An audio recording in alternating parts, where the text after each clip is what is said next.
All right, let's get into this. It's Tuesday, February 10th, 2026. If you've looked at the energy sector this morning, you're seeing a lot of red. And with BP specifically, you might be scratching your head. It's definitely a messy morning. The market is reacting, and I'd say reacting pretty violently to what on paper just looks like a massive contradiction. That's putting it mildly. We've got BP's fourth quarter report for 2025 right here. And on the surface, this should be a victory lap. I mean, let's just look at the numbers. The top line, yeah. Revenue came in at $47.38 billion. That's a huge beat. The street was looking for something like $42 billion. They beat on earnings per share to 60 cents versus, 57 cents expected. They pumped more oil. They made more money. And yet the stock is tanking. It's down roughly 5.7% as we speak. it's a classic case of the market looking past the scorecard and, reading the fine print. You can win the game, but still lose the crowd if you suddenly change the rules. And that's exactly our mission here. We need to figure out why a company that is seemingly printing money is getting punished by shareholders. We're going to unpack this pivot involving share buybacks, a massive oil discovery, and the sale of a really famous brand. It's a story about discipline, debt, and a very sobering reality check on the whole energy transition idea. This isn't just a quarterly report. It's a philosophical shift. So let's jump right into the thing that I think really spooked investors, the buybacks. For the last few years, the whole reason to own big oil was basically, we know the world's changing, but we'll pay you so much cash right now that you won't care. Exactly. It was the yield trade. Investors were there for the cash returns, pure and simple. And BP was the poster child for this. They had this very clear guidance. We will take 30 to 40% of our surplus operating cash flow and hand it right back to you. That was the deal. That was the contract. Huh. And as of this morning, that contract has been torn up. The board decided to explicitly suspend the share buyback program. Not reduce it. Suspend. Suspended, not paused. Yeah. Suspended. Just cold turkey. Cold turkey. And to see why this hurts so much, you have to look at the why.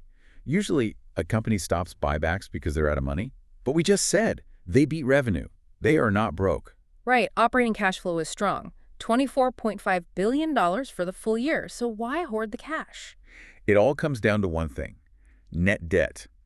As of the end of the quarter, net debt is sitting at $22.2 billion. Now, for a super major, that sounds manageable, but the board has clearly decided that in this interest rate environment, that number is dangerous. Dangerous how? Like bankruptcy risk? No, not bankruptcy, but it limits their options and makes them fragile. If oil crashes to $40 a barrel, a $22 billion debt load becomes a noose.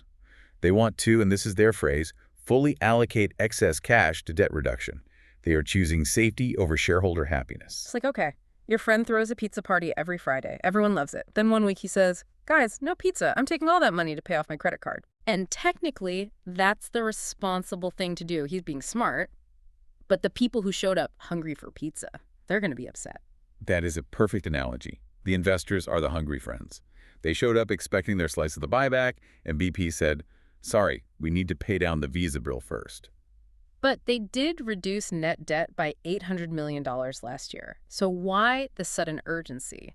Why is $22 billion the magic number that triggers a full stop now? That's the key. It's not just the number, it's the trend. The board probably looked at their 2026 projections and saw that if they kept the buybacks going, that debt wouldn't budge. It might even go up.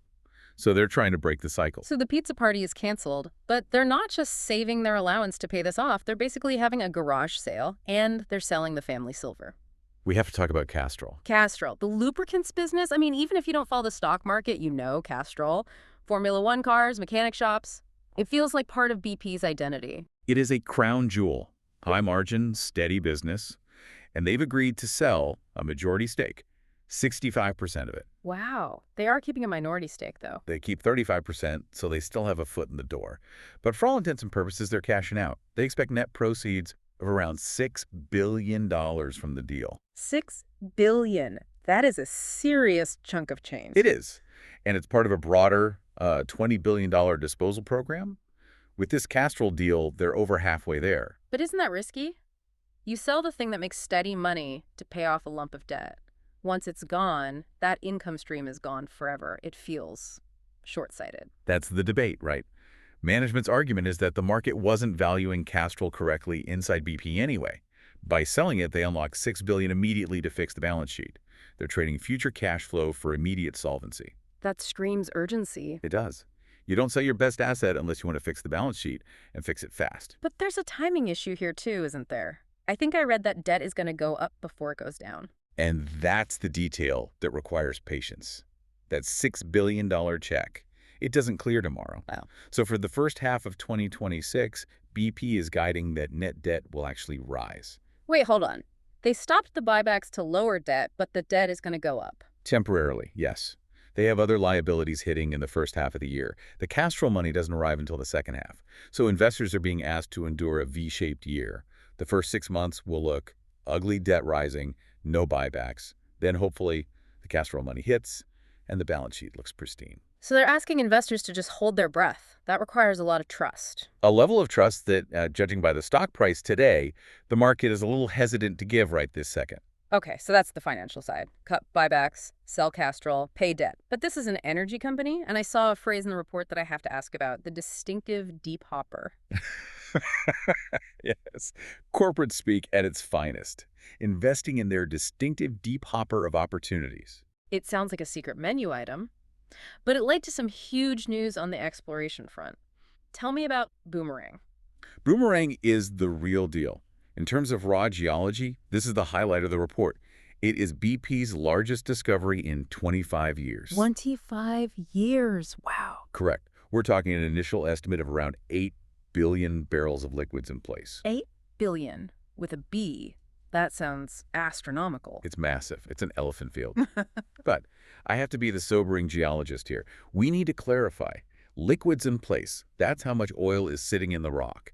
It does not mean that's how much you can get out. Ah, okay. The classic, it's right there, but I can't reach it problem. Exactly. They call it the recovery factor. Maybe you get 20% out, maybe 40. Management was very careful to note there is still wide uncertainty. An appraisal program starts at the end of the year to figure out exactly how much they can actually get. Only 2 billion is still a company maker, I guess. But just highlighting this so aggressively, it feels like a signal, doesn't it? 5 years ago, BP was all beyond petroleum. Now they're shouting about an 8 billion barrel oil find. It is a massive signal, and it tells you where the returns are. Their operational numbers back it up. 2025 was a great year for them. Record high upstream plant reliability. And here's a key metric. Their reserves replacement ratio was 90%. And that means what exactly? It's simple. If you pump 100 barrels out of the ground, you need to find 100 new barrels to stay in business. In previous years, their ratio was around 50%. They were shrinking. At 90%, they're almost replacing everything they produce. The core oil business is stabilizing. So the old BP, the oil giant, is flexing its muscles, which brings us to the new BP, the green energy side. If oil is booming, how's the green stuff doing? Not well, and that's putting it mildly. This is that sobering reality I mentioned. The transition businesses took a massive financial hit in Q4. I saw the term impairment, a $4 billion impairment. Yes. An impairment is basically accounting speak for admitting you overpaid for something, or that an asset just isn't worth what you thought it was. They took a post-tax charge of about $4 billion. 4 billion just wiped off the books. Where did that happen? Largely in biogas and renewables. Management's phrase was managing the pace of growth and high-grading the portfolio. Which sounds like a very polite way of saying we grew too fast and lost money. It's exactly that. It's a retreat. They're saying some of the green projects they bet on just aren't delivering the returns they need, so they're writing down the value. And that explains the weird loss on the bottom line, right? Because we said they beat earnings, but then I see a statutory loss of $3.4 billion. Right, and this is where it gets tricky. The underlying replacement cost profit, that's the number analysts watch, was positive. That's the cash from selling oil. But the statutory result, the official accounting number, includes that one-time $4 billion write-off. So on paper, the company technically lost money this quarter. But it's a paper loss, not cash walking out the door today. Correct. The cash was spent years ago. Today is just the day they admit it was a bad investment. This feels like a pivotal moment, not just for BP. They're admitting, we tried to go green really fast. It didn't work out as profitably as we hoped, so we're cutting our losses. It's a recalibration. The green rush was fueled by cheap money and big promises. Now, projects are expensive. BP is saying if it doesn't make money like an oil well, we aren't doing it. It's ruthless capital allocation. I want to shift gears for a moment. We've talked about billions of dollars in barrels of oil, but there was a section in the report that was much more human and quite tragic. Yes, and it's important we don't skip over this.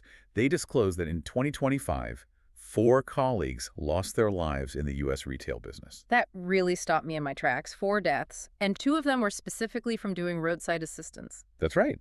These weren't rig explosions. These were employees helping customers, changing tires, things like that, who were struck by passing vehicles. Just heartbreaking. And BP has responded to this, right? They have. They've permanently stopped providing roadside assistance next to active traffic lanes.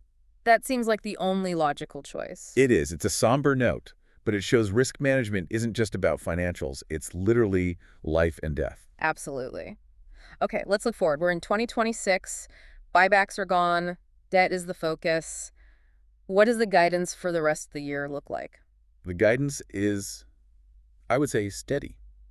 For production, the upstream part, they expect it to be broadly flat to slightly lower than 2025. So no big growth in output, even with Bumerangue. Bumerangue is years away from production.